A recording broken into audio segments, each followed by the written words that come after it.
Hello everyone, कैसे हैं आप लोग। आई होप सब बढ़िया होंगे, मज़े में होंगे और वीकेंड एंजॉय कर रहे होंगे। तो आज हम बात करेंगे, काफ़ी लोगों की रिक्वेस्ट थी कि सर एक वीडियो चाहिए जिसमें हम प्रीमियम और इंडेक्स को सिंक करके एक ट्रेड प्लान कर सकें।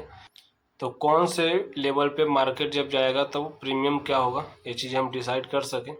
तो मैं आज इसी पे एक वीडियो लेके आया हूँ। तो इस वीडियो का टॉपिक होगा कि कैसे आप एक इंडेक्स को एक प्रीमियम से सिंक करके एक ट्रेड प्लान कर सकते हैं। ओके, सो हम आते हैं मेन टॉपिक पे। मान लेता हूँ मैंने आपको कल के लिए लेवल दिए हैं, इसके ब्रेकआउट पे आपको ट्रेड प्लान करना है और इसके ब्रेकडाउन पे ट्रेड प्लान करना है, राइट। ये मैंने आपको बताया है। मैंने आपको बताया था कल वाले वीडियो में कि कैसे आप इसके ब्रेकआउट और इसके ब्रेकडाउन पे ट्रेड प्लान कर सकते हो। अब मैं इस वीडियो में बताऊंगा आपको कि प्रीमियम कैसे आप सिलेक्ट कर सकते हो कल, है ना।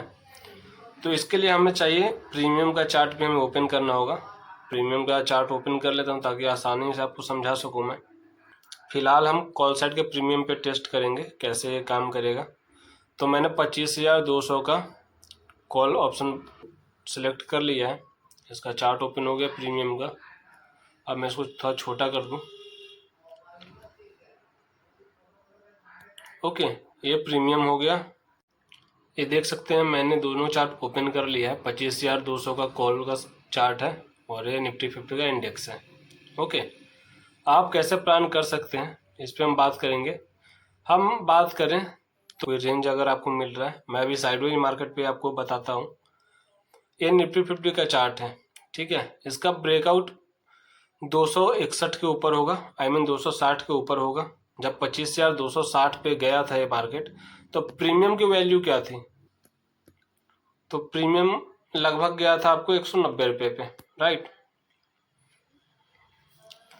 जब मार्केट कल इस साइडवेज रेंज का ब्रेकआउट देने की कोशिश कर रहा था, मान लेते हैं ये साइडवेज रेंज था और ये इसका ब्रेकआउट दे रहा था। जब यहाँ पे ब्रेकआउट दे रहा था तो प्रीमियम की वैल्यू क्या थी, यहाँ पे लगभग आप देखेंगे तो 190 रुपये के आसपास था, ठीक है।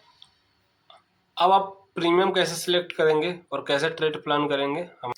आपको कुछ नहीं करना है, आपको देखना है कि लास्ट कैंडल जो हाई है, जो सबसे हाई है एक साइडवेज मार्केट का सबसे हायर कैंडल है, उसका प्रीमियम क्या है। जब मार्केट सबसे हाई कैंडल बनाया है अपसाइड के लिए, तो उस हाई कैंडल में प्रीमियम की वैल्यू क्या थी। क्योंकि इन द मनी के जो डेल्टा की वैल्यू होती है 1% के आसपास होती है। अगर निफ्टी 50 100 पॉइंट मूव करेगा तो मार्केट में प्रीमियम भी कहीं ना कहीं इन द मनी का 100 पॉइंट के आसपास ही मूव देगा। तो ये मैंने 25,200 जो रख रखा है, ये इन द मनी का प्रीमियम है।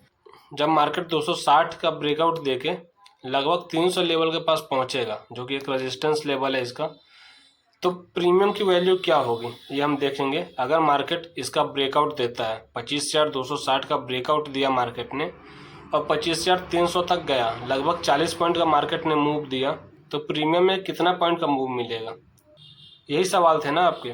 तो इसका जवाब होगा, क्योंकि ये इन द मनी का प्रीमियम है, तो जब 25,261 को ब्रेक करके मार्केट अपसाइड जाएगा 25,300 के आसपास, तो प्रीमियम कहीं ना कहीं आपका 230 तक जाएगा। ये अभी 190 के आसपास में है और ये 230 तक के आसपास आपको जाएगा, क्योंकि इन द मनी का ये प्रीमियम है और निफ्टी 50 के साथ सिंक होगा ये। तो निफ्टी 50 जब 40 पॉइंट मूव देगी तो प्रीमियम भी कहीं ना कहीं 40 पॉइंट ही मूव देगा। हो सकता है प्रीमियम 1-2 पॉइंट कम मूव दे या 2 पॉइंट ज़्यादा मूव दे, ये होता है आपको ऑप्शन ग्रीक की वजह से।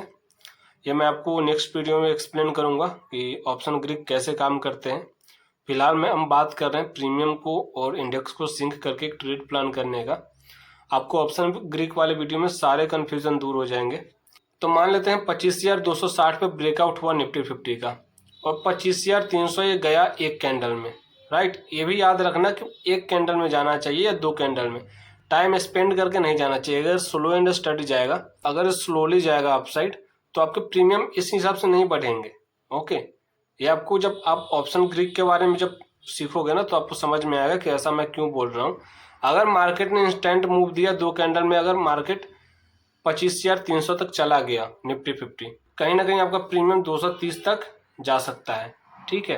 अगर आपका निफ्टी 50 अगर स्लो एंड स्टडी अपसाइड गया तो ये स्लोली मूव देगा। तो मैंने कॉल साइड का आपको बता दिया उम्मीद है मुझे कि आपको कोई कन्फ्यूजन नहीं हुआ होगा। अगर कोई कन्फ्यूजन हो तो आप कमेंट में बता देना, देन मैं उसको क्लियर करने की कोशिश करूँगा। तो ये मैंने आपको सी साइड का बता दिया, अब पी साइड का बताता हूँ मैं आपको। तो इसके लिए हम निफ्टी 50 का जो है इन द मनी का पी साइड का प्रीमियम ओपन करेंगे।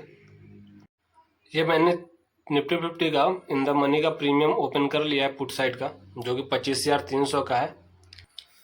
तो अब आप डाउन साइड का ट्रेड प्लान करने के लिए आपको देखना होगा कि एक साइडवेज रेंज का, जो ये साइडवेज रेंज है, इसका सबसे नियरेस्ट लो कैंडल कौन सा है। तो इसका सबसे नियरेस्ट लो कैंडल जो है ये आपका है 3 बजे का कैंडल। ओके, ये 3 बजे का जो कैंडल है ये सबसे लो है। तो अब आप इस प्रीमियम में देखेंगे 3 बजे के कैंडल की वैल्यू क्या थी। 3 बजे की जो कैंडल थी वो कहाँ तक गया था।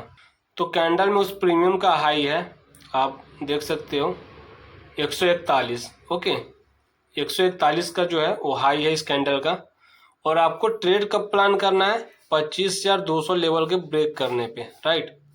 25,200 जब लेवल ब्रेक होगा तब आपको ट्रेड प्लान करना है। तो अब हम इस 3 बजे की कैंडल का देखेंगे कि कहाँ तक ही आया था, इसका लो क्या है। तो इस कैंडल का जो लो था 25,206 का था, है ना। तो अब आपको 25,200 के नीचे बाई करना है, डाउन साइड के लिए आपको जाना है, राइट। तो आपको अब 6 पॉइंट ऊपर का प्रीमियम देखना होगा। मान लेते हैं इस प्रीमियम 141 का जो मूव दिया है ना इस प्रीमियम के कैंडल ने, तो अब आपको क्या देखना है, अब आपको देखना है कि इसका 6 पॉइंट ऊपर ये इसका हाई रह गया। अब आपको इसके 6 पॉइंट ऊपर का एंट्री बनाना है। तो मान लेते हैं 141 के ऊपर 6 पॉइंट का जो है वो 147 होगा। तो निफ्टी 50 जब 25,200 के लेवल पे आएगा तो प्रीमियम कहीं ना कहीं 147 के आसपास होगा। तो 147 के आसपास अगर आप एंट्री करोगे तो ये सही नहीं होगा ना, आपको इसके नीचे प्लान करना है। तो आपको कहीं ना कहीं बफरिंग के लिए 2-4 पॉइंट छोड़ देने हैं, हो सकता है आप 1-2 बार ट्रैप भी हो जाओ। तो जब आपको 25,200 के नीचे ट्रेड प्लान करना है तो 147 पे मान लो प्रीमियम जाएगा जब निफ्टी 50 25,200 के पास जाएगा। अब आपको प्लान करना है 25,200 के नीचे ट्रेड। तो आपको कहीं ना कहीं 10 पॉइंट का इसमें गैप छोड़ के फिर आपको ट्रेड प्लान करना है, या तो 5 पॉइंट का छोड़ो या 10 पॉइंट का छोड़ो, मैटर नहीं करता। वो आपके रिस्क मैनेजमेंट पे मैटर करता है कि आप कितने पॉइंट का रिस्क लेना चाहते हो। तो आप उसके अकॉर्डिंग जो है वो आप ट्रेड प्लान कर सकते हो। मान लेते हैं कि 147 हाई जाएगा, तो इसके मान लो हम 10 पॉइंट नीचे प्लान करना चाहते हो आप, तो आप इसके 10 पॉइंट ऊपर का प्रीमियम चुन लो जो कि 157 होगा। तो 160 पे आप प्लान कर सकते हो, ये आपके लिए थोड़ा सेफ एंट्री हो जाएगा। जब मार्केट इसको अच्छे से ब्रेक करके इसके डाउन साइड आएगा तब आपका ट्रेड एक्टिव होगा, और जब ट्रेड एक्टिव होगा तो एक स्पाइक में मार्केट इस लेवल तक आ जाएगा। तो इसमें क्या है कि आपके टारगेट्स वगैरह जो आप लगाए होंगे वो आपको आसानी से मिल जाएगा। तो इसमें क्या है कि आप रिस्क वगैरह भी कम होंगे आपके, और आप ट्रेड भी आसानी से प्लानिंग कर सकते हो। उम्मीद है कि आपको कोई कन्फ्यूजन नहीं होगी। अगर कोई कन्फ्यूजन होगा तो मुझे कमेंट बॉक्स में बता देना। और याद रखना ये जो है इन द मनी का प्रीमियम है, इसलिए इसका जो वैल्यू है वो 1% के आसपास होता है। अगर निफ्टी 50 50 पॉइंट डाउन आती है तो लगभग ये प्रीमियम ही 50 पॉइंट के आसपास स्पाइक देगा। ओके, बस शर्त ये है कि down side slow and study ना आए। स्लोली अगर आएगा तो ऐसा स्पाइक आपको नहीं देखने को मिलेगा, फिर एक प्रीमियम डीके वगैरह होगा तो आपको टारगेट अच्छे नहीं मिलेंगे। अगर ये मार्केट 2 कैंडल में स्पाइक देके या सिंगल कैंडल में अगर डाउन साइड आ जाता है तो आपको प्रीमियम में एक अच्छा स्पाइक देखने को मिलेगा, जो कि आपको मान लो 160 पे आपने प्लान किया तो 180 190 तक जा सकता है। अगर आपने हमारा टेलीग्राम चैनल ज्वाइन नहीं किया है तो डिस्क्रिप्शन में लिंक दिया हुआ है टेलीग्राम चैनल का, वहाँ से आप ज्वाइन कर सकते हैं। वहाँ लेवल्स वगैरह मैं शेयर करते रहता हूँ लाइव मार्केट में, तो वहाँ पे आपको ट्रेड करने में आसानी होगी। वो एकदम 100% फ्री ग्रुप है।